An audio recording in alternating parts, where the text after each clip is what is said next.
Hey there, as we start another week together, I wanted to come on and share with you some information that can really help get your week moving in the right direction. So, helping you create a foundation that will get you thinking, which is so important, and also help you reassess where you're at and what is guiding you. So before I jump into this information, I just want to share that I am Dr. Kara Hanks. I am a spiritual mentor and soul doula, and I'm really passionate about helping women navigate through life challenges, life changes, and um, help them really set up a practice for spirit soul led living. So, as we dive in today, the question I want to ask you is what is ruling your life? What is the light that is out there in front of you that you're chasing or you are allowing to navigate you through the darkness, through the challenges of life and what's going on with us, right? This is such a critical thing to ask yourself. I was reading an article this morning and saw some statistics that I've known, but they were great reminders, and I wanted to share them. And the first one is that 89% of our doctor's visits to primary care physicians is rooted in stress, a stress-related illness. And really, everything that happens to us physically, mentally, emotionally, stress is a component. So if we're going to go to the root of what is driving the things that we want and don't want in our life, we have to take a look at stress. So, that question, what is ruling or guiding you in your life, is an important one to ask yourself and then pause to really get the answer. Because if you were to ask me that question and I were to answer it even a year ago, I would tell you absolutely what's ruling my life is um, the desire to help people, my children, my family. All of my spirituality, and while all of that is absolutely true, under the surface what was really ruling my life was something different, right? So what was really ruling my life were more stress related actions, activities. And I'm going to point this out to you, and I want you to get really honest and curious with yourself as well. So stress led living looks like waking up and feeling like you're already behind. It is your body bracing for the next thing, right? That impending doom, waiting for the next ball to drop in front of you. Um, Even when things are going great, it's that holding your breath, even, or shallow breathing, because you're concerned that there might be one more thing ahead of you that you might have to deal with real soon, and you're not sure you've got the reserve for it. You tend to overthink small conversations, and you say yes to things that you really want to say no to, right? So you're saying yes to discomfort in your life. And it may be to keep the peace. It may be because that's what's expected of you. It may be a variety of reasons, but you're saying yes when everything in your body and everything in your mind is saying no. And our decisions come from the space of urgency or to beat the clock or to not feel pressure or because we feel guilty. So, where are your decisions coming from? Soul led living feels, looks, and is perceived very differently. So, when our soul is leading us forward, when we are in alignment with what's truly important to us, we handle real life, but we are not being chased by it, right? So we stand rooted in our personal power. We stand rooted in a sense of knowing our own strength when things come. We pause before we speak or before we take action, because pausing means we're responding and not reacting. Reacting is coming from emotion, and responding is coming from that place of power, that place of certainty inside of us that is connected to the source of who we are. And we say yes from that space of a clean slate. We say no from a space of honoring ourself, right? So our yes means yes, our no means no, and we are very clear in and convicted in why we're saying yes.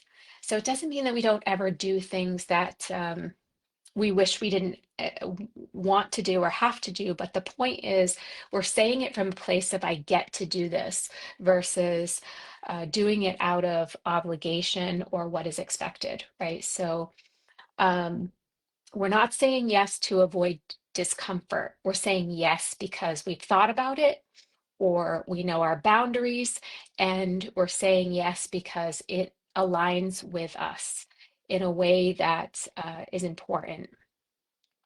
And we can feel ourselves in our own body when we're soul led and we're living from that space of something bigger or more than ourselves, right? We can feel our being, and we're not just I say oftentimes we're not just a zombie or kind of a shell and going through the motions and putting one foot in front of the other and merely surviving, right? We move from a space of clarity and not panic. So these are some key things that we want to be thinking about as we are asking ourselves and answering the question of what rules your life? What is in charge of you right now? Because you might be deceiving yourself, as I was for so long. I was really deceiving myself into thinking that I was on the right path because I'm a driven person and I'm consistent and I never give up and all of those things. And they're great qualities to have.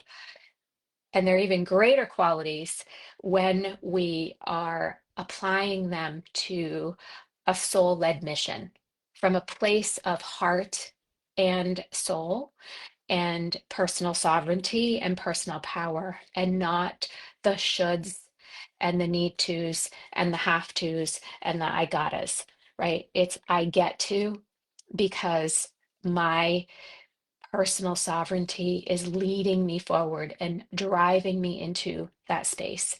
So I've got three questions here for you that you can jot down, um, and I'll also put them in the comments for you. But these are three questions that you can ask yourself as you're moving through your day, or as you're getting up and having your favorite drink in the morning and preparing for your day.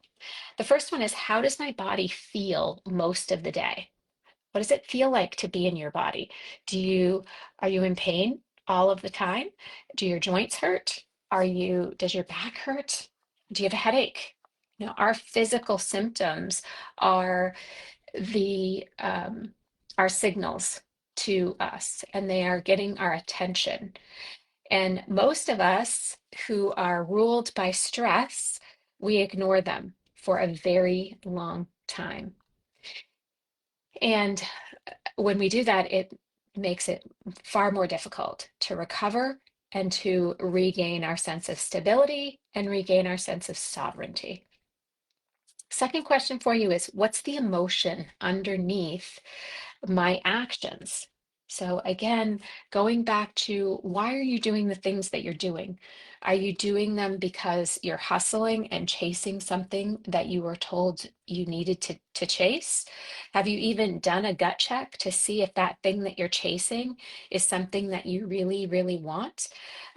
Because I didn't, if I'm being 100% transparent with you, which I want to do and be, and I strive to be all the time. I was hustling after someone else's dream for me, not my own. And so it's at any age, at any point, you can pause check in and ask yourself, what is the motivation behind what I am doing here? What am I chasing?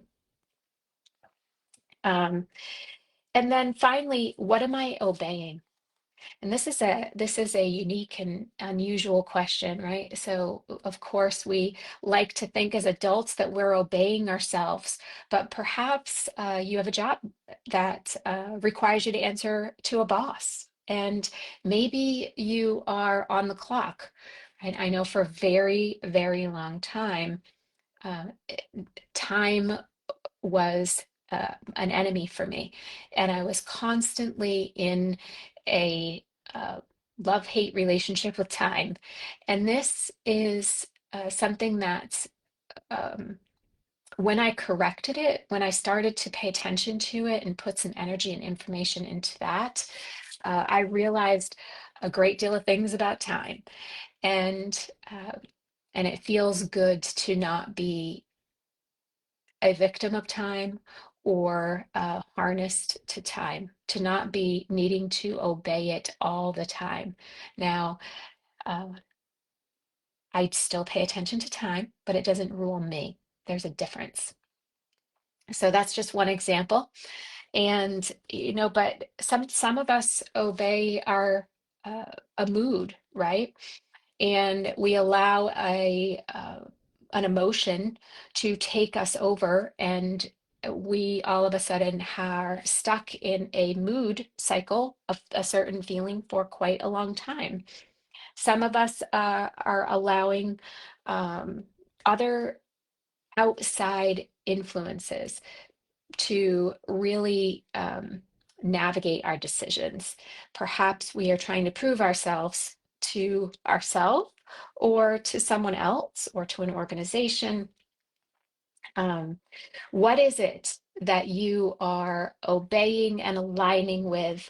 And is it your truth? Is it something that you want to align to because it lights you up, because it motivates you, because it gives you more energy, right? Many times in my life, I found myself depleted and exhausted. And when I looked with greater depth and with more clarity, I realized that one of the roots of the exhaustion was because I was hustling for something that truly didn't light me up. I could get on board with it, but it wasn't my passion. And so that's the invitation here today. It is to take a moment, ask yourself these three questions. Ask yourself these three questions every day this week. Journal on them if you have a journal. If you don't, I encourage you to. And being gratitude for what comes up, being gratitude for what you find, right? You don't have to make any decisions. You don't have to change anything right now. Right now, it's about taking the moment to assess and to really understand and get clear on what's ruling your life. And then we can go deeper and we can start asking some different questions. But all right, for now, I'm going to leave you with that. I have a great guide called Rituals for Release if you're interested in getting a hold of it to start building your soul-led life. You let me know in the comments by commenting the word release, and we will make sure that we get that over to you. Have a great rest of your day. Thanks so much for being here. And make sure you save this video so that you can ask these questions of yourself often and share it with a friend who needs to ask those questions of themselves as well. Have a great day.